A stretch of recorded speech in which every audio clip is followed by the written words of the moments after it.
You're sleeping 7, maybe 8 hours a night. You drink your coffee, you exercise, you eat fine. And yet, somewhere around 3 in the afternoon, it feels like someone pulled the plug. Here's what most people assume. I'm just not disciplined enough. I need better sleep, more vitamins, a different morning routine. But what if none of that is the real problem? What if your exhaustion isn't caused by something you're doing too little of, but by something you're doing too much of, without ever noticing? Here's the uncomfortable truth. There's one mistake most driven people make every single day, and they're not just unaware of it. They're actually proud of it. They think it's what makes them productive. It's not. It's what's quietly costing them 2 to 3 hours of real mental energy before the afternoon even starts. By the end of this video, you'll see exactly what it is, and you'll have 3 tools to stop it. Starting today, before I tell you what the habit is, I want you to see if you recognize yourself in this. You sit down to work on something important.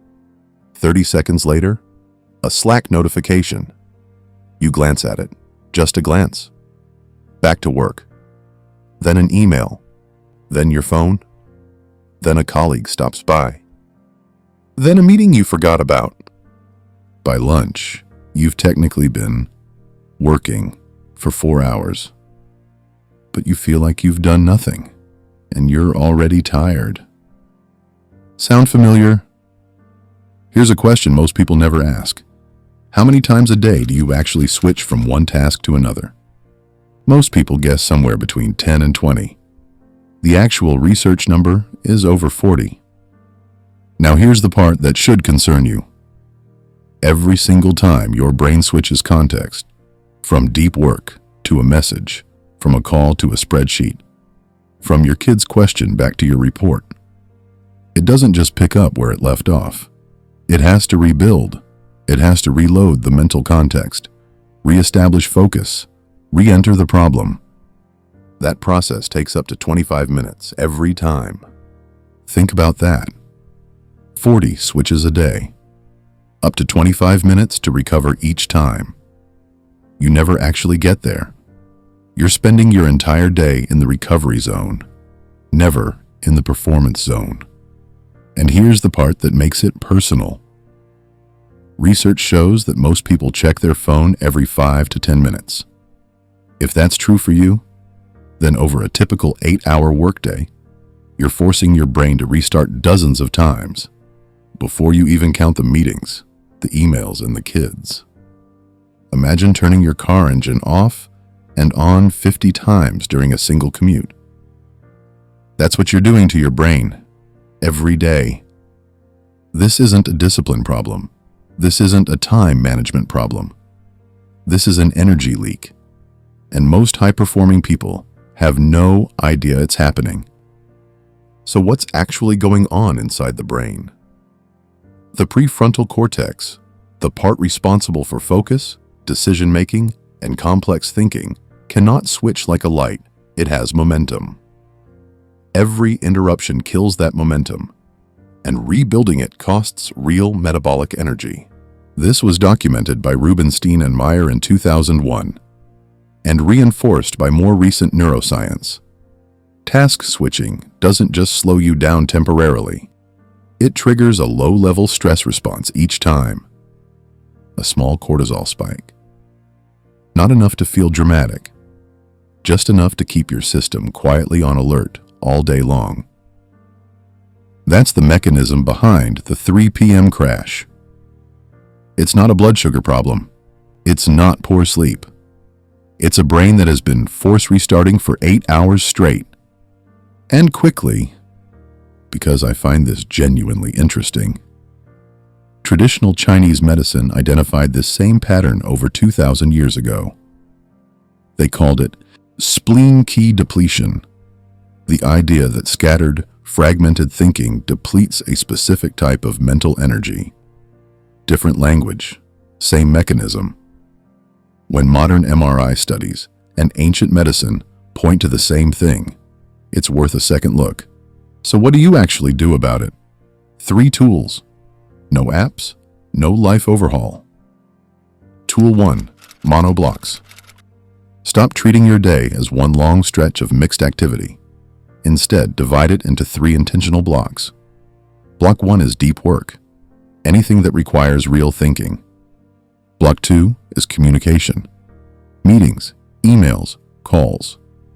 Block 3 is logistics and admin, the reactive, lower stakes stuff.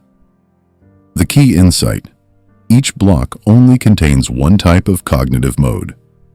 You're not eliminating switching entirely. You're batching it.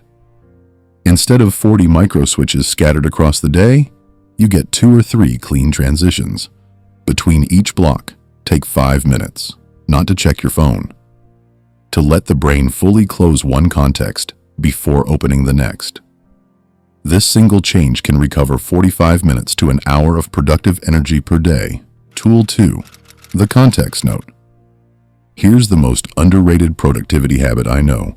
Before every task switch, before you close a document, before you go into a meeting, before you answer your phone, write one sentence about where you are and what comes next. Not a to-do list, one sentence. Something like, finished budget draft.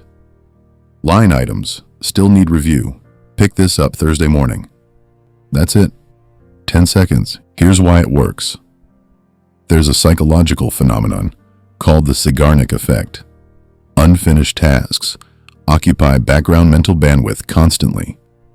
Your brain keeps a thread open, quietly burning energy to make sure you don't forget. That one sentence closes the thread. It tells your brain, I've got this. You can let go. People who do this consistently report feeling noticeably less mentally cluttered by mid-afternoon. Not because they did less, because their brain stopped carrying invisible weight. Tool 3. The 2-minute reset. This one sounds almost too simple, but the science behind it is solid. Twice a day, before lunch and around 3 in the afternoon, do this.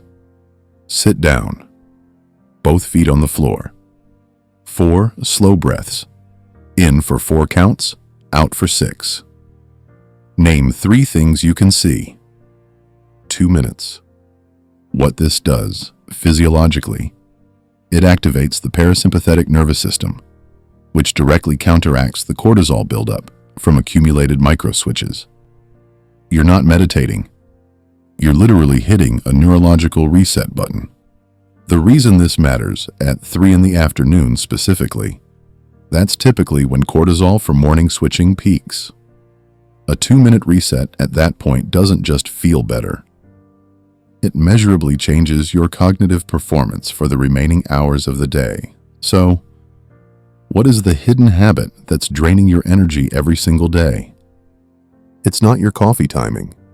It's not your workout schedule. It's not your sleep quality. It's context switching. Constant, automatic, invisible. You don't even recognize it as a habit because it just feels like life. But now you know the mechanism. You're losing 2 to 3 hours of real mental energy every day to a structural flaw in how modern work is set up. And you have 3 tools to stop it. Monoblocks, the context note, and the 2-minute reset. Pick one, just one, and try it this week. Tell me in the comments, what time is your energy low point? 2 o'clock? 3? 4? I'm genuinely curious, and it will help shape the next video. Because next time, we're going to talk about why your evening routine is actually the key to your next morning's energy, and what most people are doing in those last 2 hours before bed that silently destroys their focus for the following day. See you then.